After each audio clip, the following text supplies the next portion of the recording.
제가 오늘 드릴 말씀에 대한 무대를 좀 만들기 위해서 요즘 신문과 인터넷에 회자되고 있는 세계적인 두 가지 문제점에 대해서 잠깐 좀 언급을 하겠습니다. 그렇게 기분이 썩 좋은 그런 소식은 아닙니다. 우리가 늘상 잘 알고 있는 것이지만 좀 종합해 보면 요즘에 쏟아지고 있는 그런 두 가지 세계적인 문제가 무엇이냐면, 첫 번째, 경제적인 전문가들과 과학자들의 예언이 심상치 않는데 좀 기분이 안 좋습니다. 첫 번째는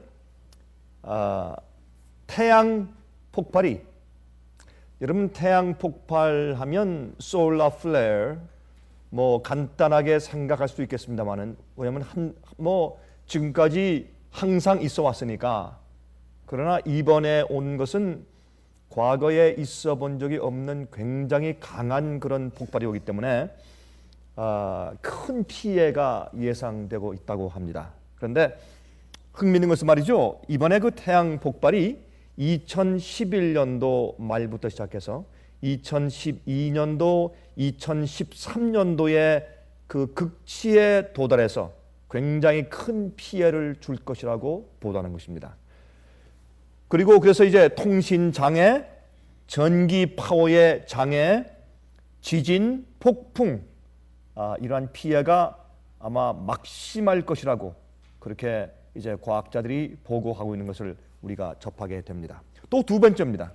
참 흥미있는 것은 말이죠, 이 똑같은 시기에, 그 왜 그런지 모르겠습니다. 2011년도 말기부터 2012년도, 2013년도 그 사이에, 다시 말해서 과학자들이 그때 태양 폭풍이 가장 심해질 것이다 라고 그렇게 예상하고 보도하는 그 똑같은 시기에, 경제학자들이 말하기를 그 시기에 미국의 달러가 드디어 없어지고 세계적인 기본 화폐 통화가 생길 것이라고 예고하는 것입니다. 그래서 이 두 가지를 이렇게 합쳐 놓으니까 좀 예사롭지 않다라는 생각이 제 마음 가운데 들어갑니다. 여러분, 심지어는 지난 2008년도에 경기 침체를 예고했던 경제 선지자로 불리우는 유명한 그 뉴욕 비즈니스 대학의 누리엘 루비니 교수, 그 누리엘 루비니 교수는 이제 곧 경제적인 퍼펙트 스톰이 올 것이라고 예언했습니다.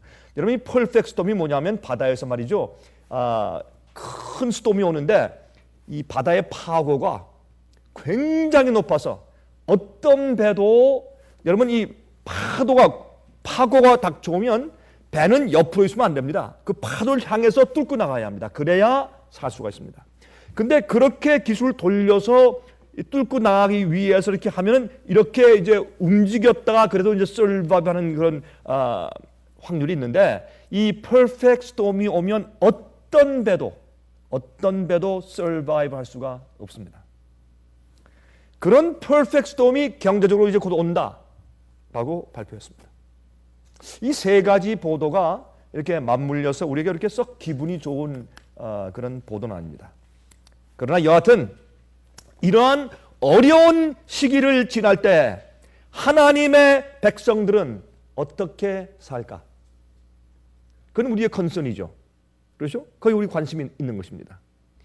어떤 사람들은 하나님께서 알아서 도와주실 텐데, 알아서 도와주십니까? 그렇지 않습니다. 하나님께서 도와주시는 자들이, 하나님께서 도와주실 수 있는 자들이, 하나님께서 도와주실 수 있는 형편 가운데 그들을 두는 자들은 따로 있는 것입니다. 아무나 누구나 다 도와주실 수가 없는 것입니다. 또 하나님께서 어떻게 주님의 백성들을 보호하실까요? 어떻게 보호하실까요? 환난이 오기 전에 몰래 비밀리에 믿는 자들의 영혼들은 주님께서 싹싹 들어서 올라가신다. 이런 비밀 휴거설은 성경적으로 맞지 않는 오류일 뿐더러 또 그런 가르침은 우리에게 아무런 도움이 되지 못합니다. 환난을 준비하는 입장에서 아무런 도움이 되지 못하는 것을 우리가 잘 알게 됩니다. 자, 그러면 우리 먼저 마태복음 6장 30절부터 34절까지 있는 말씀을 먼저 좀 읽어보도록 하십시다. 마태복음 6장 30절부터 34절입니다. 여러분, 제 오늘 말씀의 제목이 먹을 양식에 대한 하나님의 약속이라는 제목입니다. 이렇게 말씀했습니다. 30절부터입니다. 오늘 있다가 내일 아궁이에 던지우는 들풀도 하나님이 이렇게 입히시거든 하물며 너희일까 보냐 믿음이 적은 자들아. 그러므로 염려하여 이르기를 무엇을 먹을까 무엇을 마실까 무엇을 입을까 하지 말라. 이는 다 이방인들이 구하는 것이라. 너희 천부께서 이 모든 것이 너에게 있어야 할 줄을 아시느니라. 여러분, 이것은 우리가 너무나 익히 잘 아는 주님의 약속의 말씀입니다. 그러나 정말 믿음이 있는 자, 어떤 자들, 하나님께서 먹을 양식을 공급해 주실 자들, 이 되는 것이 먼저 우리에게 참 시급합니다. 33절입니다. 너희는 먼저 그의 나라와 그의 의를 구하라. 그리하면 이 모든 것을 너에게 더하시리라. 먼저 그 나라와 그 의를 먼저 구하라. 먼저. 내가 먹고 살고 내가 어떻게 대접받고 또 어떻게 지내고 하는 것보다 하나님의 나라를 찾는 것이, 이 땅 위에서 하나님의 나라를 세우는 것이 더 중요해야 합니다. 그리고 주님의 의를 찾는 그 일이 더 중요해야 합니다. 먹는 것보다 주님의 의를 경험하는 것이 더 중요해야 합니다. 이것은 간단한 일이 아닌 것을 우리가 알 수 있습니다. 그러므로 내일 일을 위하여 염려하지 말고 내일 일은 내일 염려할 것이요 한날 괴로움은 그날에 족하니라. 그날 괴로움은 그날에 족하다. 그렇게 말씀을 하셨습니다. 이것은 정말 하나님의 인도하심과 하나님의 섭리에 자기와 자기 생활을 완전히 맡긴 자들의 생애를 예수님께서 말씀하고 있는 것을 우리가 이해합니다. 자, 또 한 가지 더 읽고 이제 본론에 들어가겠습니다. 이사야 33장 14절부터 16절 보시면, 이사야 33장 14절부터 16절 보시면 다음과 같이 말씀되어 있습니다. 우리가 흔히 읽고 우리가 인용하는 그런 말씀이죠. 시온의 죄인들이 두려워하며 경건치 아니한 자들이 떨며 이르기를 우리 중에 누가 삼키는 불과 함께 거하겠으며, 이건 예수님을, 하나님을 말하는 것이죠. 우리 중에 누가 영영이 타는 것과 함께 거하리요 하더라. 누가 하나님과 함께 감히 영원히 같이 거할 수가 있겠느냐? 마지막에 특별히 어떻게 해요? 환난 중에 주님께서 심판주로 임하실 때, 하나님께서 심판하시는 날, 특별히 7 재앙이 퍼부어지는 날, 아니 그 이전에도 환난이 시작될 때 누가 감히 하나님과 함께 거할 수 있으며 그의 심판 앞에 설 수 있겠는가? 그런 말씀이 되겠죠. 여기에 이렇게 말씀했습니다. 15절부터 오직 의롭게 행하는 자, 정직히 말하는 자, 토색한 재물을 가증히 여기는 자, 손을 흔들어 뇌물을 받지 아니하는 자, 귀를 막아 피 흘리는 꾀를 듣지 아니하는 자, 눈을 감아 악을 보지 아니하는 자. 이건 의롭게 된 사람들입니다. 이건 거룩한 자들입니다. 그렇죠? 이 세상에 속하지 않은 자들입니다. 자, 그런 자들은 어떻게 해요? 그는 높은 곳에 거하리니. 여러분, 옛날에 높은 성체, 외적이 침입할 때 도무지 침입할 수 없을 정도로 산 꼭대기 위에 세워놓은 높은 성체를 말하는 것입니다.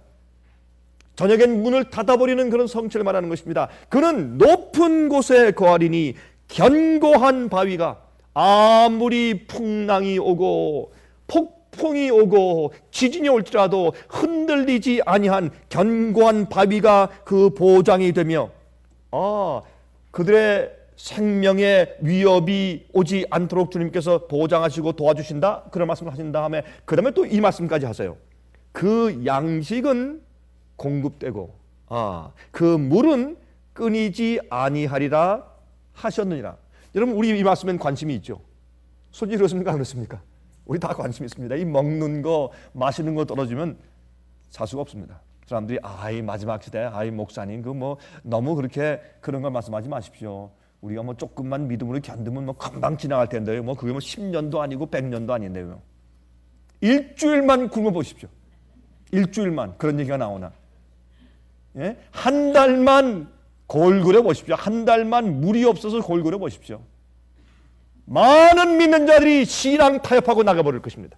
많은 믿는 자들이 자기가 믿는 신앙을 포기해버리고 짐승의 표를 받을 것입니다. 어떻게 합니까? 그것이 많은 믿는 자들의 과거의 역사였기 때문에 그러합니다. 마귀는 아는 것입니다. 가장 주의 백성을 괴롭히고 핍박할 수 있는 가장 좋은 그의 방법이 경제적으로 목줄을 매는 것입니다. 경제적으로 목을 조르는 것입니다. 그건 잘합니다. 그래서 마지막 핍박을 어떻게 핍박합니까? 매매하지 못하게 만드는 위협을 통해서 마지막 환난과 핍박을 준다고 성경 예언은 우리에게 말씀하고 있기 때문에 그렇습니다. 자, 그러므로 먹을 양식에 대한 하나님의 약속에 대해서 우리가 한번 연구해보는 것은 상당히 지금 이때 중요하다고 보는 것입니다. 특별히 경제적으로 여러분 밖에 있는 요즘의 동방박사들이 우리에게 그렇게 외치고 있어요. 처음에 동방박사들이 찾아와서 깜깜한 가운데 잠자고 있던 유대 백성들에게 메시아가 태어났는데 어디 있느냐? 우리가 경배하러 왔습니다 해서 그만 시끌벅적해서 다 깨어난 것처럼 말이죠. 그래도 그들이 알아차리지 못했습니다. 마지막 시대 예수께서 두 번째 이 땅에 임하실 때도 많은 동방 박사들이 찾아와서 경배하기 위해서 말하고 있는 것을 우리가 보고 듣는 것입니다. 여러분, 제가 지금 여러분과 함께 이 옛날에 하나님께서 엘리야를 먹이고 마시우신 그 기적과 주님의 그 섭리를 좀 공부하면서 하나님께서 마지막 시대 주의 백성들을 어떻게 먹이시고 어떻게 마시우게, 물 마시우게 하실 것인지에 대해서 좀 생각해 보려고 하는 것입니다. 엘리야는 먼저 하나님의 교회가 가장 어두운, 하나님의 교회가 그 배도가 정말 가장 하늘을 찌르고 가장 진리가 어두웠던 시대에 살고 있던 주님의 종이었습니다. 그는 자기의 목숨을 아끼지 아니하고 그때 왕궁에 들어가서 이 교회가, 당신이, 이 나라가 하나님을 배반하고 진리를 배반하고 오류 가운데 있으며 깨닫지 못하고 바알을 섬기는 중에 있기 때문에 앞으로 3년 반 동안 우로가 임하지 않을 것입니다 라고 외치는 그런 용감한 자였습니다. 여러분, 그는 말이죠, 아마 왕궁에 들어갈 때, 여러분 왕궁에 들어갈 때 쉬웠겠습니까? 보초병들을 몇 명 지내야 될까요? 첫 번째 그 성문을 통과할 때 있겠죠. 그렇죠? 그 다음에 왕이 거하는, 그렇죠? 왕이 가는 처소의 그 성문을 통과해야 되고, 두 번째 또 왕이 거하는 특별한 그 곳이 또 있지 않겠습니까? 거길 통과해야 되고, 또 왕이 집무 보는 그 집무실에 위병들을 통과하고, 적어도 우리가 상식적으로 볼 때 세 군데는 통과해야 되지 않았겠습니까? 여러분, 그때 왜 사람들이 그를 막지 않았을까요? 디셉에서, 저기 시골에서 전혀 알려지지 않은 한 촌부, 시골 사람, 그가 왔을 때 어떻게 그들이 그를 막지 않았을까요? 그의 담대함, 그렇죠? 왕보다 더 담대하고 기계가 있는 그의 품위와 태도 때문에 그들이 감히 막지 못했을 것입니다. 왕보다 더한 담대한 믿음의 모습을 보고 그 보초병들이 그를 막지 못했을 것입니다. 그가 만약에 그 당시에 교회를 그렇게 사랑하지 않았다면 그는 그러한 행동을 할 수 없었을 것입니다. 그래서 믿음으로 들어갔죠. 왕이 깜짝 놀랐을 것입니다. 당신 누구요? 난 디셉에서 온 엘리야입니다. 여러분, 그 일까지 이 엘리야의 이름은 성경에서 그 전에 기록된 적이 없습니다. 전혀 그 당시 교회에서 알려지지 않았던 사람이었습니다. 그는 믿음으로 들어갔습니다. 가서 어떻게 했습니까? 왕이시여, 당신과 이 나라와 교회가 하나님을 배반하고 말씀대로 살지 아니하고 어둠 가운데 있는데 하나님을 바꾸어서 바알을 섬기게 만든 그 죄와 배도 때문에 이 나라에 어떻게 해요? 비가 내리지 않을 것입니다. 주님께서 경제적으로 메마르게 하신단 말입니다. 그때 여러분 그렇게 말한 다음에 나왔는데 그가 들어가서 왕에게 말할 때는 성령이 충만해서 말했는데 나와서 어떻게 했을 거예요? 휴, 가슴을 치면서 굉장히 떨었지 않겠습니까? 그런데 그 다음부터 이제 흥미있는 일들이 벌어집니다. 열왕기상 17장 1절부터 7절입니다. 열왕기상 17장 1절부터 7절 가운데 있는 말씀을 읽겠습니다. 길르앗에 우거하는 자 중에 디셉 사람 엘리야가 아합에게 고하되 나의 섬기는 이스라엘 하나님 여호와의 사심을 가리켜 맹세하노니 당신이 믿는 바알이 아니라 내가 믿는 이스라엘의 참 하나님 여호와 하나님, 우리를 애굽에서 출애굽시키신 그 하나님, 광야에서 기적적으로 우리를 인도하신 그 하나님, 광야에서 먹을 것을 주시고 반석에서 물을 내신 그 하나님, 그 하나님의 사심, 그 하나님의 사심을 가리켜 맹세하노니 당신들과 당신의 교회는 마치 그 여호와께서 죽으신 것처럼 다른 신을 어답트했지만은 그러나 우리의 사신 참 하나님은 지금도 살아계신데 그 분의 말씀을 통해서 내가 말하는데 수년 동안 우로가 있지 아니하리라 하니라. 여호와의 말씀이 엘리야에게 임하여 가라사대 너는 여기서, 그리고 나왔습니다. 나오니까 하나님께서 어떻게 했습니까? 엘리야야 잘했다. I am proud of you. 아, 참 고맙다. 네가 있으니 그래도 내가 이런 말을 교회에 전할 수가 있지. 네가 없었으면 어떻게 할 뻔했니? 그렇게 말씀하시는 음성을 우리가 이 말씀 가운데 듣는 듯합니다. 이런 위기 상황에, 이렇게 어두울 때 아무도 목숨을 걸고 하나님을 위해서 말하기를 두려워하는 때에 디셉 사람 엘리야가 가서 그 말을 전하고 왔을 때 주님께서 그에게 무엇을 약속하는지 아십니까? 먹을 것과 마실 것을 약속하십니다. 이것은 이 시대에 살고 있는 여러분과 저에게 굉장히 중요한 교훈을 줍니다.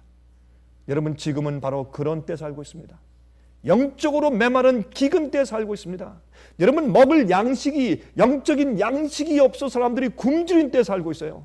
진리가 없어요. 많은 경우에 성경 말씀 있는 그대로 전하는 양식이 없는 때 살고 있어요. 성령의 피가 없어요. 그런 데 살고 있어요. 사람들이 정말 헐떡이고 동분소조하지만은 그러나 먹을 것이 없는 영적인 기근 때 우리가 살고 있어요. 이렇게 어두울 때 누가 하나님을 위해서 과감하게 말씀을 전할 자들이 있겠습니까? 그런 자들에게 성경을 말씀하기를 마지막 시대에 그들에게 양식과 물을 보장하시겠다고 약속하시는 것입니다.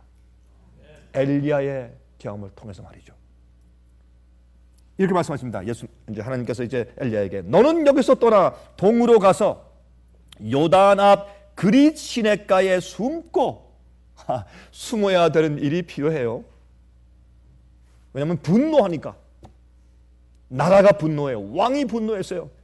교회 권위가 분노해요. 왜? 곧바른 주의 말씀을 전달하니까 분노하는 것입니다. 그 그릿 시냇가에 가서 숨고 그 시냇물을 마시라. 또 재밌어요. 이제 내가 까마귀들을 명하여 거기서 너를 먹이게 하리라. 왜 하필이면 까마귀입니까? 여러분 까마귀는 부정한 새입니다. 까마귀는 정한 새가 아닙니다. 그렇죠? 왜 까마귀를 통해서 하필이면 먹이실까요? 멋있는 학. 예? 또 무슨 또 멋있는 새가 있겠습니까? 독수리. 그렇죠? 또 멋있는 새 많잖아요. 예? 뭐 아름다운 새들 많고 소리 좋은 새가 많고, 근데 하필이면 까까거리고 말이죠. 죽은 시체를 뜯어먹고 있는 까마귀입니까? 여기에 의미가 있습니다. 조금 더 보겠습니다. 이제 자, 저가 여호와의 말씀과 같이 하여 곧 가서 요단 앞 그릿 시냇가에 머물매 까마귀들이 아침에도 떡과 고기를 저녁에도 떡과 고기를 가져왔고 저가 시내를 마셨더니 땅에 비가 내리지 아니하므로 얼마 후에 그 시내가 마르니라. 주님께서 당신의 은혜로 먹을 것과 그 양식 또 마실 것을 보장해 주시는데 또 그것이 곧 끊어집니다.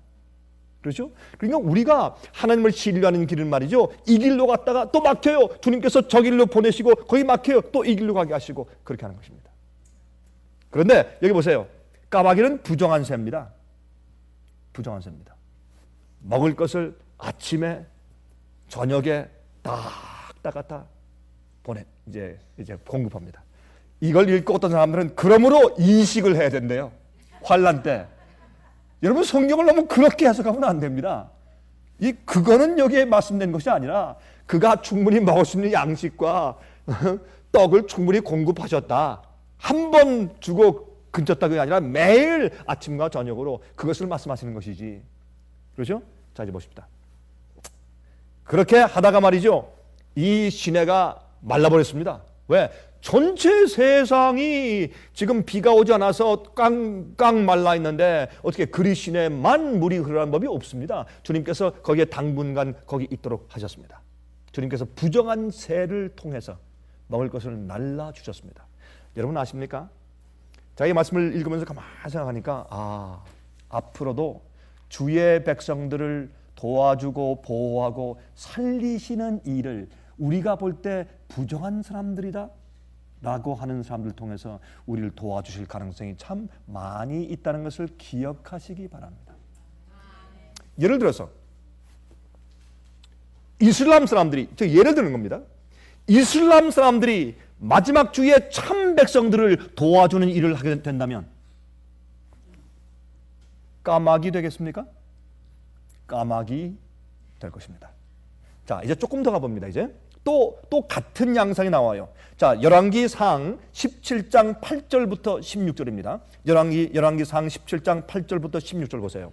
여호와의 말씀이 엘리야에게 임하여 가라사대. 자, 시냇물이 마른 다음에 즉시 또 하나님께서 말이죠. 시냇물이 말랐어요. 지금 이제 물이 없어요. 아니, 하나님 저한테 그리 시냇가로 가라고 하셨는데 이제 물이 없습니다 하고 당혹해할 때 하나님께서 안다 이 사람아 하고 지금 엘리야에게 그 다음 절에 말씀하십니다. 너는 일어나 시돈에 속한 사르밧으로 가서 거기 유하라. 야, 이건 말이 안 되는 얘기입니다. 지금 여러분, 이 엘리야는 누구와 싸웁니까? 바알 선지자들과 싸우는 것입니다. 바알 숭배와 싸우는 것입니다. 배도와 싸우는 것입니다. 하나님의 진리를 가지고 교회에 들어있는 큰 배도와 어두움과 지금 전쟁을 치르고 있습니다. 그런데 피해서 가는데 어디로 가라? 그 바알의 배도의 중심지로 가라. 이건 말이 안 되는 겁니다. 여러분, 거기에서 전도하러 가라? 아닙니다. 먹을 양식과 마실 물을 주기 위해서 바벨론의 중심으로 들어가라. 그렇게 말씀하셨습니다. 이게 무엇을 의미하겠습니까? 여러분, 저는 제가 이 말씀을 읽으면서 이것이 제 마음속에 무엇을 의미하는가 하는 제 개인적인 메시지도 이 속에 있습니다. 그러나 제가 개인적인 메시지는 제가 말하지 않고 우리 모두 믿는 자들에게 이것이 무슨 말씀으로 우리에게 다가올 수 있는지 좀 설명을 좀 해보겠습니다. 너는 일어나 시돈에 속한 사르밧으로 가서 거기 유하라. 여러분, 이 시돈 사르밧은 말이죠, 바알신 숭배를 퍼뜨리는 베니기아 지방의 중심부였습니다. 그래서 예수님께서 말씀하기를 두로와 시돈 그렇게 언급했죠. 두로와 시돈도 이런 기별 주었으면 너희보다 더 많이 회개했을 것이라 그렇게 말씀했어요. 이 두로와 시돈은 바알 신의 중심지였습니다. 그런데 이 사르밧은 말이죠, 이 시돈과 두로 가운데 있는 마을이었어요. 그러니 중심지죠. 거기에 있는 누구한테 가라? 내가 그곳 과부에게 명하여 너를 공개하게 하였느니라. 이것도 참 이상한 일입니다. 까마귀입니다. 까마귀 중에 까마귀입니다. 부정한 새입니다. 어떻게 주님께서 먹을 것을 주시고 마실 물을 주시려면은 이스라엘 백성들 가운데서 가장 신앙 좋은 자들이 어디 숨어 있는 자들이 엘리야 참 오라 해서 어디 좀 숨겨주고 먹을 것을 줘야지. 그거 맞는 얘기 아닙니까? 이거 볼 때 예? 그런데 그게 아니고 하나님께서 어딜 보내십니까? 저기 바알신 숭배하는 두로와 시돈 지방에 딱 거기에 속해 있는 적은 마을에 사르밧이라는 곳에, 거기서도 예? 한 과부에게 보내셨습니다. 자, 또 보세요. 재밌습니다. 이제 보면서 이거 참 우리 시대에 우리에게 해당된 말씀이다. 얼마나 정말 우리에게 잘 해당된 말씀인지 참 몰랐습니다. 바알 숭배 중심부에 살고 있는 한 과부를 통해서 엘리야에게 먹을 것을 좀 주시는 것입니다. 다시 말해서 진리를 많이 알고 있으면서도 거절하여 깜깜하게 되어 있는 교회나 땅보다, 다시 말합니다. 진리를 많이 듣고 알고 있으면서도 거절하였기 때문에 깜깜하고 배도한 교회나 그런 땅보다 오히려 깜깜한 빛을 많이 받지 못한 바벨론 속에 살고 있는 사람이 더 순수할 수가 있단 말입니다. 우리가 여기서 볼 때 이 메시지는 우리에게 오늘날 이 시대에 그렇게 귀한 교훈을 주고 있습니다. 그들이 오히려 하나님의 음성을 듣는 일에 더 민감할 수가 있습니다. 여러분이시여, 진리를 듣고 안다는 것은 참 큰 책임을 우리에게 주는 것인데, 그 진리로 성화되지 아니하면 오히려 진리는 우리 마음을 완악하게 할 수가 있다는 말입니다. 자, 또 읽겠습니다. 이제 10절입니다. 저가 일어나서 사르밧으로 가서 성문에 이를 때에 한 과부가 그곳에서 나무 가지를 줍는지라. 이에 불러 가로되 청컨대 그릇에 물을 조금 가져다가 나로 마시게 하라. 거기에 이제 한 과부를 만났습니다. 근데 거기에 이제 나뭇가지를 이렇게 줍고 있어요. 마지막 떡을 구워서 먹고 죽으려고 하는 이제 과부인 것을 우리가 지금 너무 이 얘기를 통해서 잘 알고 있죠. 그를 불렀습니다. 내게 좀 물 좀 주시겠습니까? 이거는 누구나 나그네가 하는 얘기인데 여러분 기억하시길 바랍니다. 그 당시엔 물이 없었습니다. 비가 났으니까. 근데 그때 물을 달라. 야, 이건 굉장히 대담한 요구입니다. 물이 없을 때 물 달라. 이건 굉장히 대담한 요구입니다. 저가 가지러 갈 때에 엘리야가 저를 불러 가로되, 이제 가려고 하니까 잠깐만 계십시오. 내가 요구할 게 또 있습니다. 참 이건 정말 버릇없는, 아니 버릇없다는 것보다 너무나 실례인, 너무나 무례한 요구입니다. 우리가 주의 말씀을 전할 때 어떤 때는 참 무례한 일을 하게 돼요. 이거 보십시오. 저가 가지러 갈 때 엘리야가 저를 불러 가로되 청컨대 내 손에 떡 한 조각을 내게로 가져오라. 물만 가져오지 말고 떡 좀 가져오시오. 아니 나그네 양반아, 지금이 어떤 때인 줄 아시오? 예? 물도 없을 뿐더러 줄 떡이 어디 있어? 우리도 먹을 떡이 없는데. 지금 그렇게 말하는 것입니다. 저가 가로되 당신의 하나님 여호와의 사심을 가리켜 맹세하노니. 여러분 엘리야의 그 모습을 보고 나서 그는 이스라엘에서 온 선지자인 것을 알았습니다. 그래서 이 과부는 뭐라 그랬습니까? 당신의 하나님 여호와의 이름을 내가 빌어서 맹세하는데 뭐라 그랬습니까? 나는 떡이 없고 당신 하나님 여호와의 사심을 가리켜 맹세하노니. 이 말씀을 미뤄보니까 이 사르밧 과부가 이스라엘의 하나님 여호와에 대해서 두려운 마음을 가지고 있었던 모양이에요. 그래서 여호와의 사심을 가리켜 맹세하노니 그랬어요. 나는 떡이 없고 다만 통에 가루 한 움큼과 병에 기름 조금뿐이라. 내가 나무가지 두엇을 주어다가 나와 내 아들을 위하여 음식을 만들어 먹고 그 후에는 죽으리라. 이제 죽기 전에 마지막으로 이제 있는 거 좀 먹고 죽자. 여러분 이런 입장에 있는 것입니다. 자, 그런데 보십시다. 이제 여러분 아모스 8장 제가 읽지 않겠습니다. 아모스 8장 11절부터 있는 말씀 보면 이 마지막 시대 기근이 있는데 다른 기근이 아니고 여호와의 말씀을 듣지 못한 기근이 올 것이라 이제 그렇게 말씀하셨습니다. 여러분 지금도 마찬가지입니다. 지금도 이 세상에 굉장한 하나님의 말씀과 진리에 대한 기근이 있는 것을 우리가 아는 것입니다. 그리고 또 그 실제 기근 때문에 교회 그 기근 때문에 실제 세상의 경제 기근이 생기고 있고 또 생길 것입니다. 여러분 경제학자들이 그렇게 이제 예언해 주는 것을 우리가 지금 듣는 것입니다. 자, 13절입니다. 기가 막힌 얘기가 나옵니다. 엘리야가 저에게 이르되 두려워 말고 가서 내 말대로 하려니와. 아, 그렇습니까? 가서 그렇게 하십시오. 지금 마지막으로 떡을 좀 구우시려고요. 아, 좋습니다. 가서 하세요. 내게 물 한 잔 가져오는데 또 이렇게 하십시오.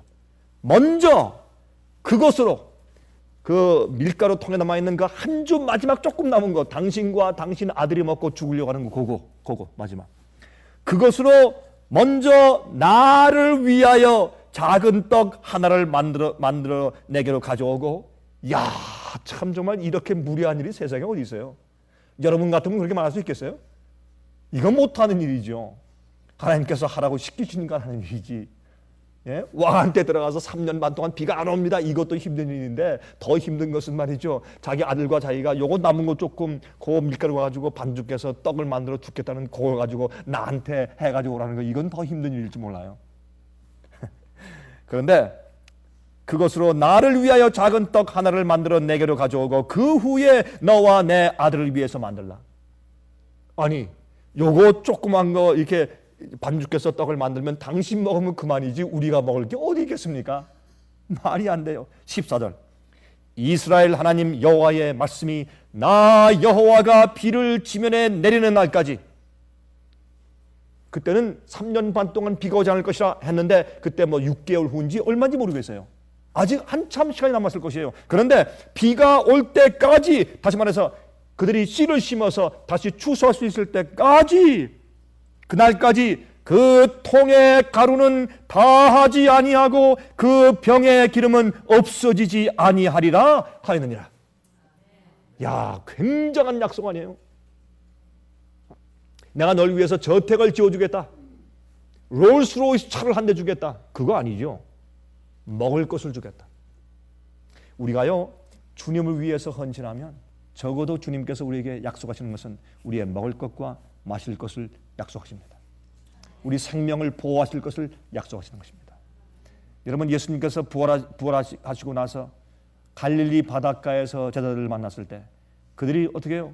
완전히 broke, 먹을 것도 없고 정말 그들의 신발과 옷을 살 돈도 없었습니다.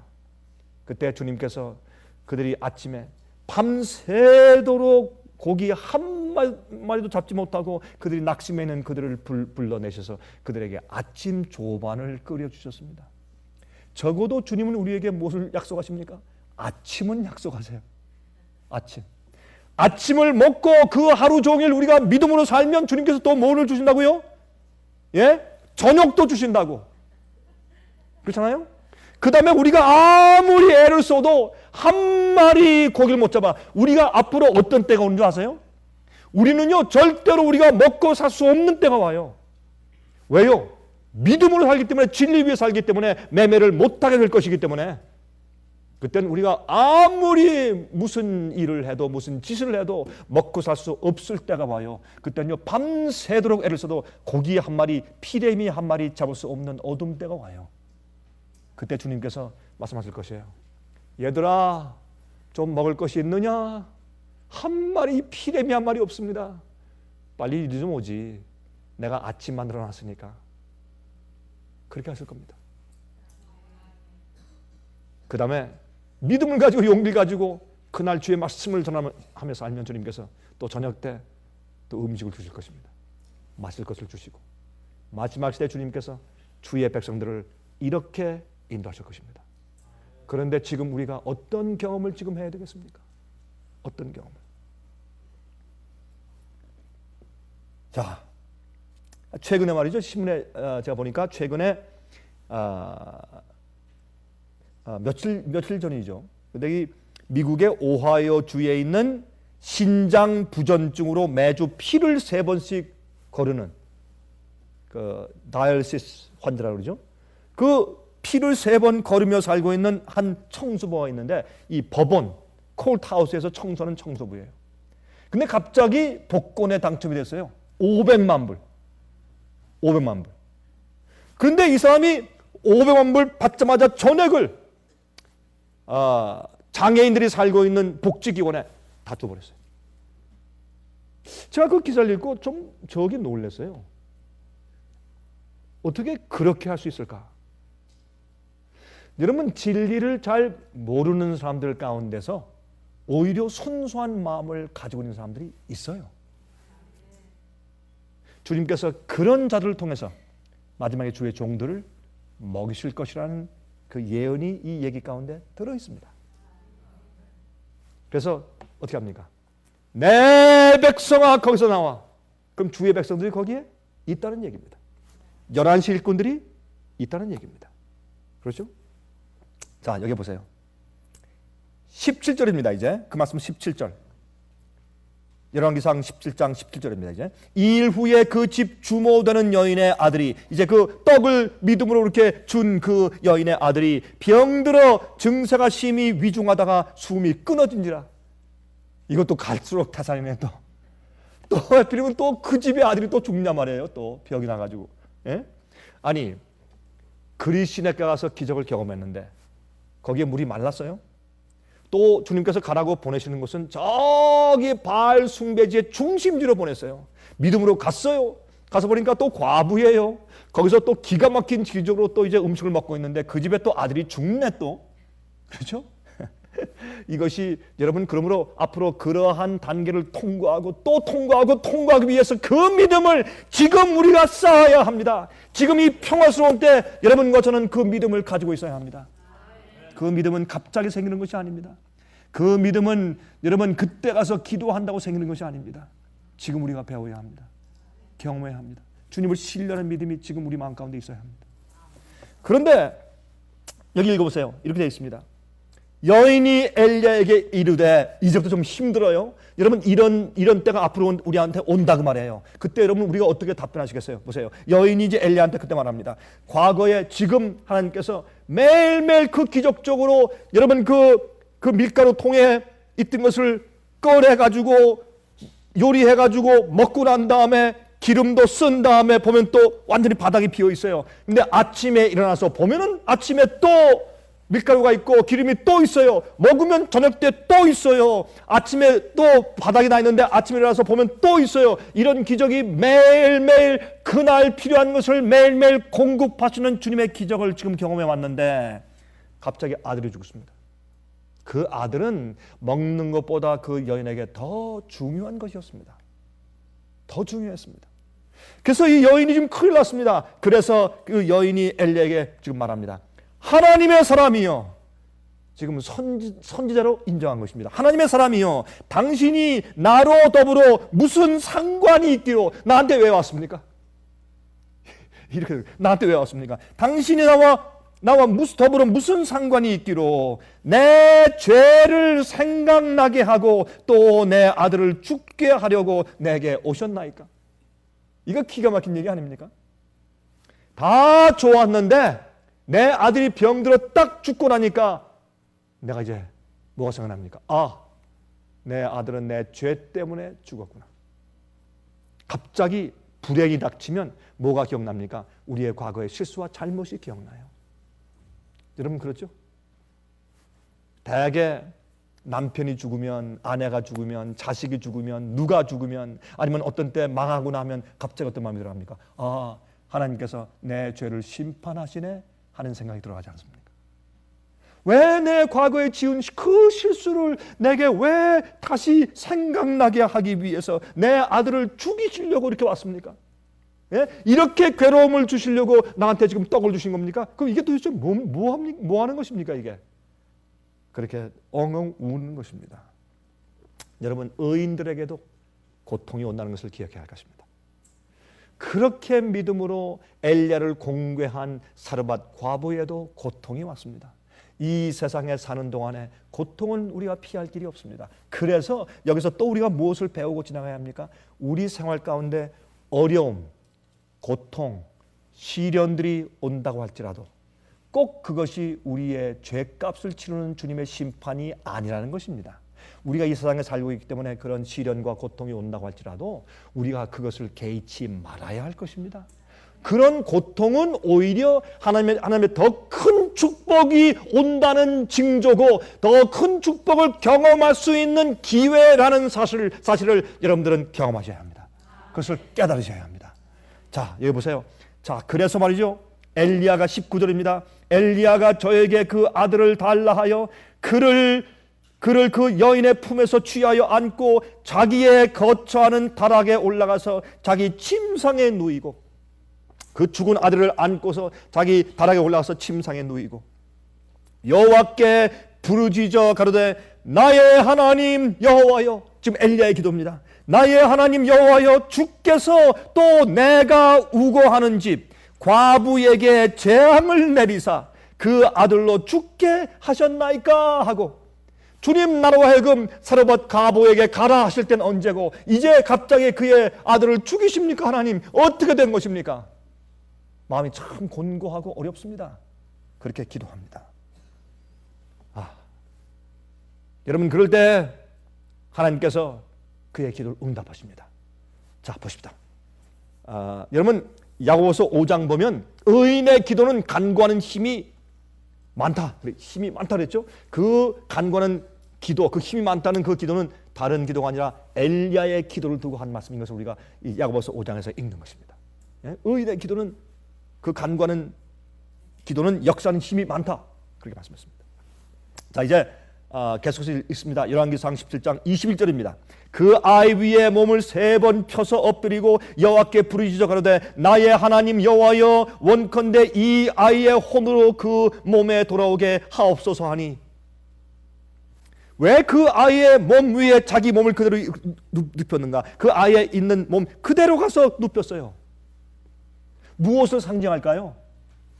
여러분, 하나님께서 여러분과 저를 살리시는 것은 예수님께서 우리의 입장에 오셔서 우리를 대신해 사시고 우리를 대신해 죄값을 치르시고 형벌을 감당하셨기 때문에 그렇습니다.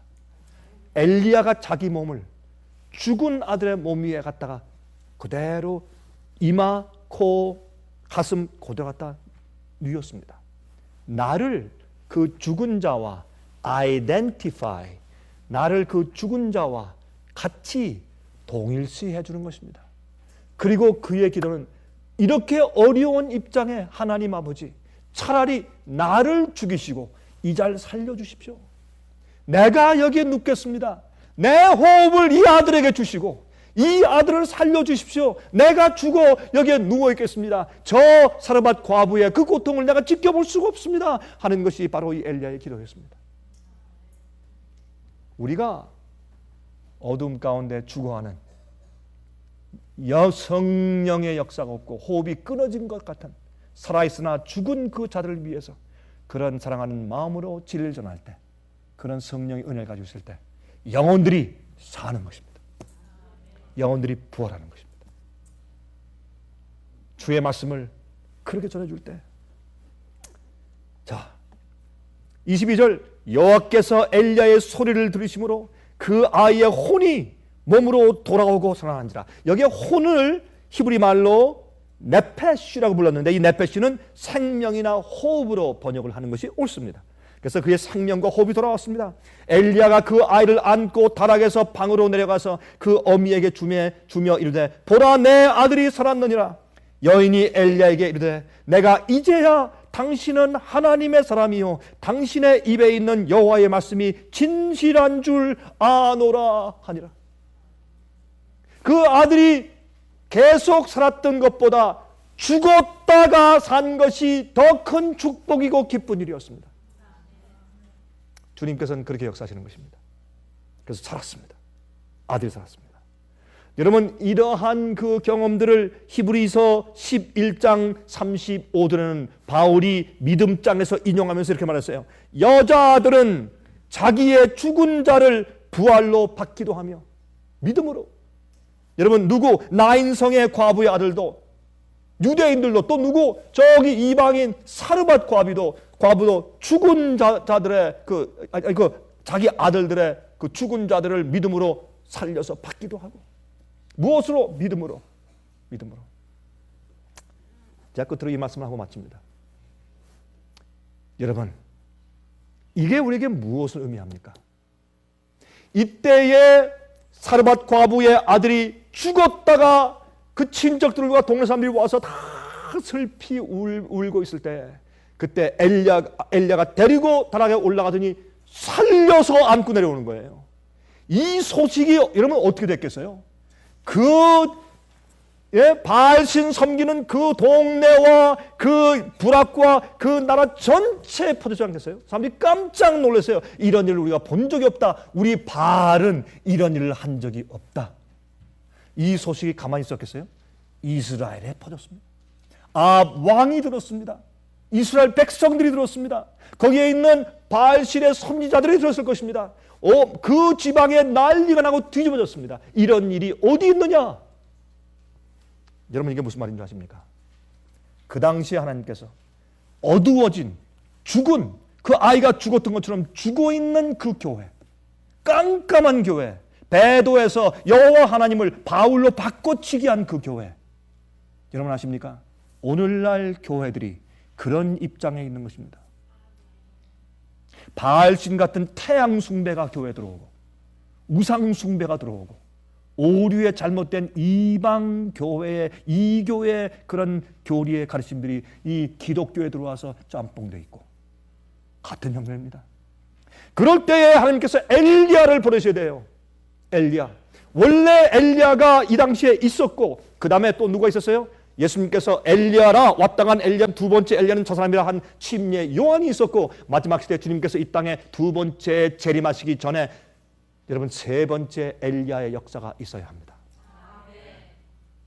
그런데 보세요. 이때에 바알신이 할 수 없는 일을 주의 종들이 행해야 합니다. 그 교회, 어두운 교회에서 주의 백성을 살려내고 구원하는 일이 기적이 있기 전에 바알신이 할 수 없는 일을 창조주 하나님만 할 수 있는 일이 생겨야 합니다. 옛날에도 엘리야가 그렇게 한 것처럼 이제 앞으로 주의 백성들이 그 일을 해야 할 텐데, 그것이 무엇인지 아십니까? 죽은 자를 부활시키는 것입니다. 마지막 시대 하나님의 백성들은 죽은 자를 부활시키는 놀라운 기적을 행할 것입니다. 왜요? 그것은요, 생명을 주시는 창조주 이외에는 그 일을 할 수가 없어요. 불가능해요. 신유의 은사, 병자를 고친다 해도 죽은 자를 살린 적이 과거에 없어요. 또 어떻게 해요? 눈알이 전혀 없는 그런 소교를 갖다가 눈을 뜨게 한 그런 경험은 본 적이 없어요. 그러므로 진짜 인간이 할 수 없고, 이것은 하나님이다, 이것은 창조다라고 인정할 수밖에 없는 그런 기적이 주님의 참된 교회를 통해서 다시 재현되게 될 것입니다. 여러분, 그럴 때 어떤 일이 생길까요? 놀라운 일이 생기는 것입니다. 그 이후에 생기는 것이 무엇입니까? 갈멜산의 전쟁입니다. 여러분이시여, 예수님 속히 오십니다. 그리고 참된 교회를 기다리십니다. 엘리야 같은 경험, 그래서 먹을 것을 보장하시는 하나님의 약속을 경험하시기를 간절하게 바랍니다. 하늘에 계신 우리 아버지, 여러 가지 풍문들과 뉴스와 보고들을 보면서 엘리야의 시대에 있었던 그 엄청난 기근이 바로 이 시대에도 온다는 것을 보고 느끼게 됩니다. 교회 안의 어두움은 그때나 지금이나 마찬가지가 되었습니다. 하늘에 계신 우리 아버지, 우리에게 엘리야의 심령을 주시옵소서. 성경 누가복음 1장의 침례 요한은 엘리야의 정신과 능력으로 임했다고 말했습니다. 우리가 그렇게 되기를 소원합니다. 그리고 담대한 마음으로 아버지의 진리를 전하기 원합니다. 그래서 주님께서 약속하신 대로 저에게 먹을 것과 마실 것을 보장해 주시는 경험을 하게 되길 소원합니다. 저희를 도와주시옵소서. 예수 그리스도의 거룩하신 이름으로 간절하게 기원합니다. 아멘.